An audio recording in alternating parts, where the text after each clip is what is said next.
This is Dolan Macmillan, who farms 3,000 acres of Achnagart. I would like to hear his views on the Battle of Glen Shiel, because you can always find something from a local man that isn't in the books. Hello. Oh, how are you doing? Oh, fine, okay. Had you a good day? Yes, a lovely day. Lovely day. How's Nell? Oh, she's very well. She's working away as usual. Sgwrn y Spaniards, the peak of the Spaniards. What actually happened, do you think, Nell? Well, as far as I hear, they just lost the battle and had to clear out over the Bjallach, over Bjallach Span, which is up here.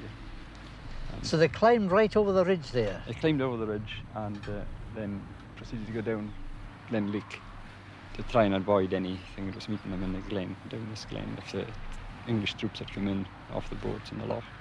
And I think this was the idea anyway, to go down Glen Lake and try and get back to their boats that way. And they weren't successful? They weren't successful because the boats had been captured, I think, by then. They had come in and bombarded the Cattle and Dunham and sort of closed up that outlet for them. But how did it come about that they didn't provide the covering fire that they were supposed to be giving? Well, nobody's very sure of that, I think, but I suppose it was every one of them. They just sort of scattered when the English troops met them, and they used these mortars. First time they were used against Highlanders, I think, and probably, I don't know about the Spanish, perhaps them as well. Well, they'd be absolutely petrified at this new weapon. Well, I would think so. They were there, them. they were just up on the knoll there, and there's little breast walls, and these things were fighting over the top of them, as far as I understand. It was a kind of funny place for a battle in some ways. Well, it was a bit abortive. They were meaning to go on, I think. It wasn't this story. The English got word of this before the thing sort of got off the ground. They were going to go on through south, through by Invergary, I think, weren't they, and pick up more men there. And they sort of ran into trouble when they got to the end of the glen. My uncle was draining up here, and he found some of these musket balls from the battle, and that's in there. Musket. That's what I came for, to feel contact with the ground and the people of the place, the excitement of living history as in these bullets. I took my leave of Dolan Macmillan and went the way Charlie went, to Glen Moriston.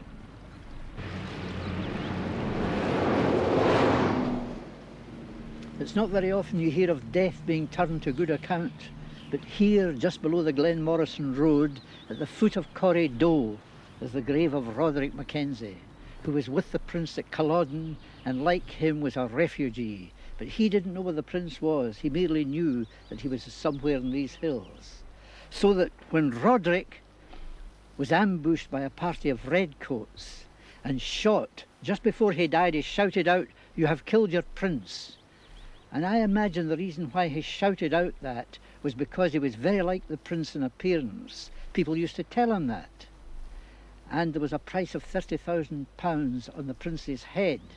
So the Hanoverian soldiers did, I imagine, what Roderick thought they would do. Cut off his own head and take it through to Fort Augustus to claim that reward. And by so doing, it gave the prince time up there because the heat was temporarily taken off the search for him. So Roderick didn't die in vain. Well, I didn't really expect such a change of scene, leaving Glen Moriston and climbing into the hills. On the map it looks bleak, but far from being bleak, you're going through woodlands at first, natural woodlands beside the river, and then as you climb up, you're coming into the remains of the Caledonian forest. You can just see the grey stumps of the trees, and I imagine these were burned down at one time, probably to make grazings for sheep, although a few old stalwarts are still standing.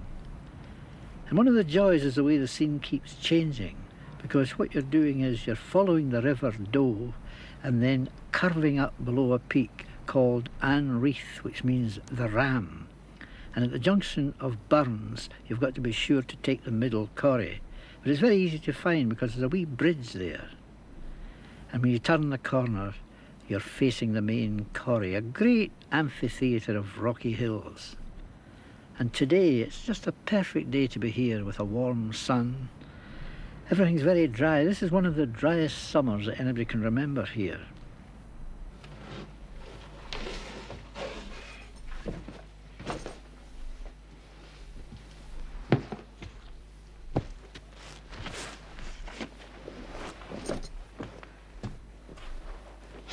The 7 men of Glen Moriston were 7 who had dedicated themselves to fighting every evil which had come out of the Hanoverian takeover. Now the takeover was this, that Cumberland had moved down into Fort Augustus, and using loyal Highlandmen, he called them, mainly Campbells, they were raising the countryside, stealing cattle, taking people out of fields and shooting them, raping women. The whole object was to clear the whole area 50 miles around Fort Augustus.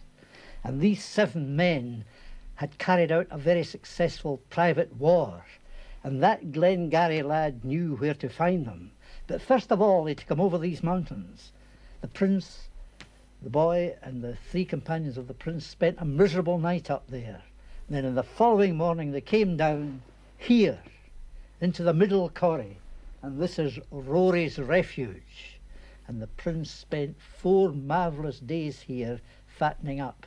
And I'm going inside to see it.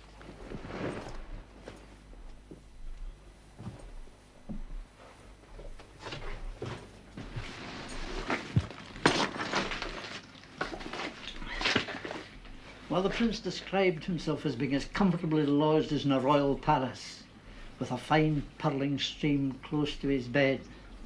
And he certainly did well, because he was being fed on mutton, ox meat, whisky, cheese, butter.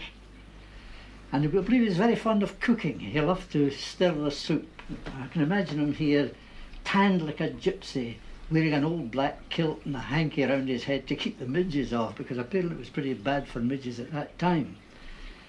And lots of things were done, but I think the most interesting thing is that he said that this was the first Privy Council that he'd established since Culloden, and the Privy Council were the 7 men who swore an oath of fealty to him, but they would never divulge where he was. They would stick by him at all times and see him through. Very, very solemnly done.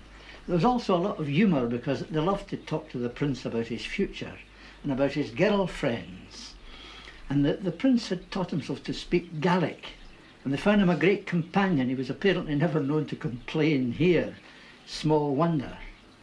However, utopia came to an end, because inside the 4 days they heard that Black Campbell was only 4 miles away, rounding up cattle and heading this way.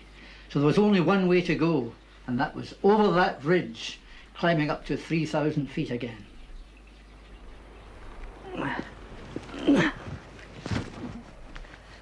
Hard walking, and the prince's party, descending from 3,000 feet, had arrived in Glenafric, at the very end of Loch Affric, and they had 20 miles to go, because they were heading for the braes of Strathglass. And however hard it might be for anybody in daylight, they were doing it in the darkness. And that's what must have made these journeys pretty grim. And the reason why they were heading for Strathglass was there was a lot of safe places, little huts that they might be able to use, because they had something in their mind. And that something was to try to find out news of a ship said to be lying at Poolew. And on the walk, they met an 8th man, Hugh Macmillan. So the 7 men became 8 men, and Hugh Macmillan and the other 7 determined they would stay with the prince until he was handed over safely and could escape towards that ship. And I'm going to go to the furthest north of his travels, which is just over the hill there in Glencanich. That hill behind me is called Benacharen, and it lies above Glencanich, and that's the furthest north that Charlie reached. He left Rory's cave on the night of the 2nd of August, and on the 3rd he spent the day lying up here. And in the morning of the 4th, 2 scouts set off from here, 2 of his men, to walk to Poolew across the hills 40 miles away to bring news of this French ship. And Charlie waited on top of the hill there on the day of the 6th, waiting for news. And then they went down to a hut, and in the morning they got the news, and it wasn't too good. The French ship had sailed, but they heard that it had landed 2 gentlemen who were on their way to Lochiel's country. So Charlie's party crossed the ridges again to the dark mile of sombre associations.